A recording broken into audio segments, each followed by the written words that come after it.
నాకు ఈ ఛానల్‌కి సంబంధించి వాట్సాప్ గ్రూప్ అయితే ఉంది. ఈ వాట్సాప్ గ్రూప్‌లో నేను ఎప్పటికప్పుడు గవర్నమెంట్ సర్వీసెస్‌కి అలాగే ఎడ్యుకేషన్‌కి సంబంధించిన న్యూస్ అయితే నేను ఇక్కడైతే పోస్ట్ చేస్తాను. అలాగే దీనికి సంబంధించి నాకు టెలిగ్రామ్ ఛానల్ కూడా ఉంది. ఎవరైనా సరే ఈ టెలిగ్రామ్ ఛానల్‌లో గాని, వాట్సాప్ గ్రూప్‌లో గాని జాయిన్ అవ్వదలుచుకున్న వాళ్ళు కింద డిస్క్రిప్షన్‌లో లింక్ ఉంది. ఆ డిస్క్రిప్షన్‌లో లింక్ మీద ట్యాప్ చేసి ఈ టెలిగ్రామ్ ఛానల్ అలాగే వాట్సాప్ గ్రూప్‌లోనైతే జాయిన్ అవ్వచ్చు. హాయ్ ఫ్రెండ్, ఈ వీడియోలో నేను చెప్పేది ఏంటంటే ఫ్రెండ్స్, వైఎస్ఆర్ చేయూతకు సంబంధించిన డబ్బులైతే విడుదల చేయడం జరిగిందనమాట. అయితే ఈ అమౌంట్ అయితే కొంత అమౌంట్ మాత్రమే విడుదల చేయడం వల్ల కొంతమందికైతే బ్యాంక్ అకౌంట్‌లో డిపాజిట్ అవ్వడం జరిగిందనమాట. అయితే ఇప్పుడు మిగతా అమౌంట్ ఎప్పుడు పడతాయి ఏంటనే విషయాలైతే మనం ఈ వీడియోలో డిస్కస్ చేద్దాము. అంతేకాకుండా మనకు వచ్చే నెల ఫస్ట్‌లోనైతే పెన్షన్ పంపిణీ చేయవలసి ఉంటుందన్నమాట. ఇంతకుముందు చూసుకున్నట్లయితే చాలామందికైతే డీపీటీ ద్వారా మనీ అయితే ట్రాన్స్ఫర్ చేయడం జరిగిందనమాట. అయితే ఎలక్షన్ కోడ్ ఉండడం వల్ల వాలంటీర్లు అయితే పంపిణీ చేయలేదన్నమాట. వచ్చే నెల ఫస్ట్‌లో పెన్షన్ అనేది ఎవరు పంపిణీ చేస్తారు ఏంటి అనే విషయాలు మనం ఈ వీడియోలో డిస్కస్ చేద్దాము.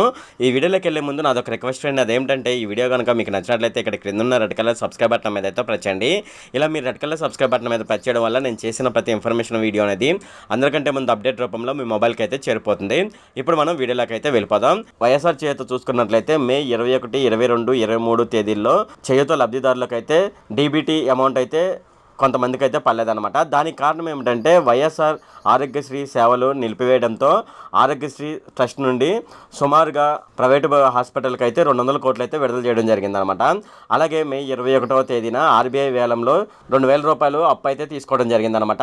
దీంతో మరలా లబ్ధిదారులకు అమౌంట్ క్రెడిట్ అయ్యే అవకాశాలు అయితే ఎక్కువగా ఉన్నాయని చెప్పవచ్చు అనమాట.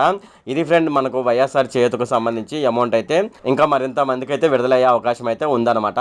అలాగే వైఎస్ఆర్ పెన్షన్కి సంబంధించి వచ్చే నెల 1వ తేదీన పెన్షన్ అయితే పంపిణీ చేయవలసి ఉందన్నమాట. అయితే ఈసారి కూడా డీబీటీ ద్వారానైతే ట్రాన్స్ఫర్ చేసే అవకాశాలు అయితే ఎక్కువగా ఉన్నాయన్నమాట.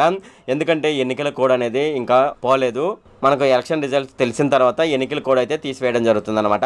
సో అప్పటి వరకు వాలంటీర్లు అయితే పెన్షన్ పంపిణీ చేయడానికి కుదరదు కాబట్టి ఈసారి అయితే డీబీటీ ద్వారా పెన్షన్ పంపిణీ చేయడం జరుగుతుందన్నమాట.